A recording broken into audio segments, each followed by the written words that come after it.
Les choses ne se passent pas bien au travail, je veux démissionner. Donc, vous êtes en emploi, vous rencontrez des difficultés, la situation est un peu difficile, voire un peu tendue au travail.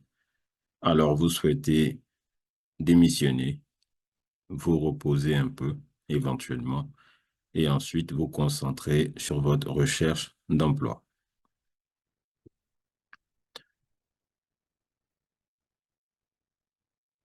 Erreur, erreur, erreur. Bien entendu, si vous êtes dans une situation intenable qui va mettre en péril votre santé physique, voire votre santé mentale, vous pouvez démissionner. Mais ce qu'il faut savoir, c'est que, à moins que vous soyez dans un secteur ou sur un métier spécifique qui fait que vous êtes très, très recherché, lorsque vous démissionnez, lorsque vous n'êtes pas en emploi, lorsque vous avez déjà de l'expérience et que vous n'êtes pas en emploi, et que vous postulez, cela crée une méfiance du point de vue des recruteurs. Parce que les recruteurs se disent tout simplement, si ce candidat est compétent et qu'il n'a pas de problème particulier de caractère, il devrait être en poste. Donc, pourquoi moi, en tant que recruteur, pour un poste expérimenté, je devrais prendre un risque sur un candidat qui n'est pas en poste, alors que j'ai des candidats en poste? C'est ce qui se passe en pratique. Pourquoi? Parce que le recruteur n'est pas le décideur final. Quand vous êtes le décideur final, vous pouvez vous permettre de prendre certains risques. Mais quand vous êtes un recruteur, que vous soyez un RH dans une entreprise ou que vous soyez un cabinet, vous avez des comptes à rendre. Donc, on va vous demander à un moment donné pourquoi ce monsieur n'est pas en poste, pourquoi cette dame n'est pas en poste, pourquoi vous l'avez recruté. S'il y a un risque qui se manifeste après, qui va porter le risque? Donc, c'est vrai, vous traversez une situation difficile, mais il faut faire preuve de patience. En termes d'emploi, en termes de carrière, en général, on n'a pas 10 postes, on n'occupe pas 10 postes au cours d'une carrière.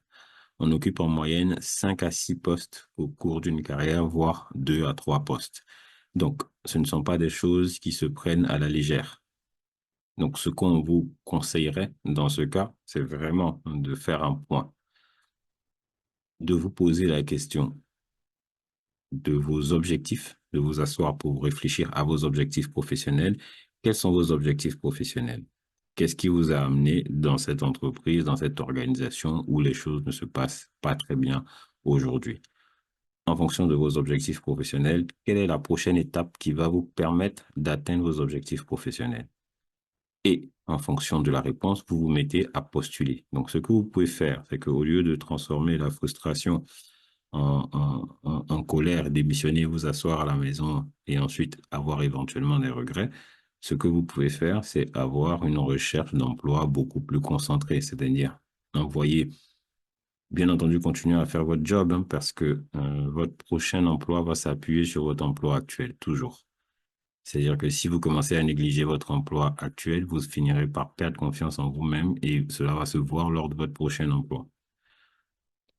Si vous négligez également votre emploi actuel, aujourd'hui, de plus en plus, les recruteurs ont tendance à demander des références. Et même quand ils ne demandent pas des références, ils se renseignent derrière sur votre réputation.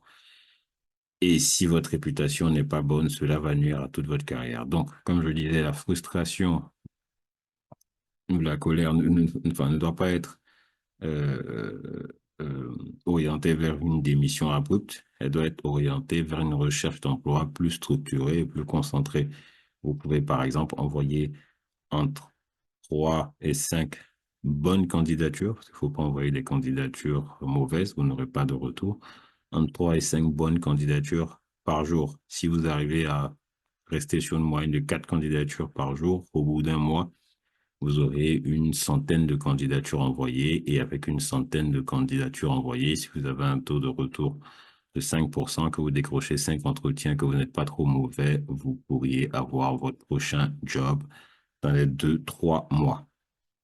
Donc, voilà un peu ce qu'on pouvait vous conseiller de manière pratique dans cette situation. Mais en général, pourquoi ce genre de situation arrive? Ce genre de situation n'arrive jamais du jour au lendemain. Ce genre de situation arrive très souvent lorsque nous-mêmes, vous-même, vous ne savez pas exactement où vous allez en fait, en termes de plan de carrière. Parce que lorsque vous avez une idée claire de ce que vous faites en termes de plan de carrière, il sera difficile que ce type de situation arrive. Pourquoi? Parce que déjà, vous allez endurer beaucoup plus facilement, parce que vous savez où vous allez. Deuxièmement, peut-être même que cette situation n'aura même pas le temps d'arriver, parce que vu que vous avez un plan de carrière, une fois que vous serez en poste à un endroit donné, vous allez tout de suite envisager la prochaine étape de votre carrière. Troisièmement, en général, la frustration vient d'où? La frustration vient du fait que si c'est une situation conflictuelle, vous ne pouvez pas répondre. Vous ne pouvez pas répondre pourquoi? Parce que vous n'avez pas confiance en vous. Vous n'avez pas confiance en vous. Pourquoi? Parce que vous n'êtes pas excellent, tout simplement. Vous êtes excellent et que vous savez que vous êtes demandé partout sur le marché. Déjà, on aura du mal à avoir une certaine attitude vis-à-vis de vous. Et deuxièmement, vous allez réagir tout simplement. Donc, dans tous les cas, il ne faut pas se précipiter, mais dans tous les cas, on en revient à la même chose. Soyez excellent dans votre travail quotidien. Ayez une idée claire des objectifs que vous voulez atteindre. Avec ces deux éléments, vous savez exactement où vous allez. Vous êtes excellent dans votre travail quotidien. Il vous sera difficile de vous retrouver dans des situations complexes. Sinon, si vous ne savez pas où vous allez, il vous sera difficile d'être excellent au quotidien et vous allez toujours vous retrouver dans des situations un peu délicates. Donc voilà un peu ce qu'on voulait partager avec vous ce matin sur ce point.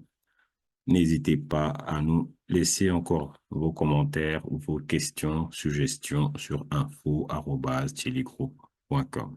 Merci et bon courage.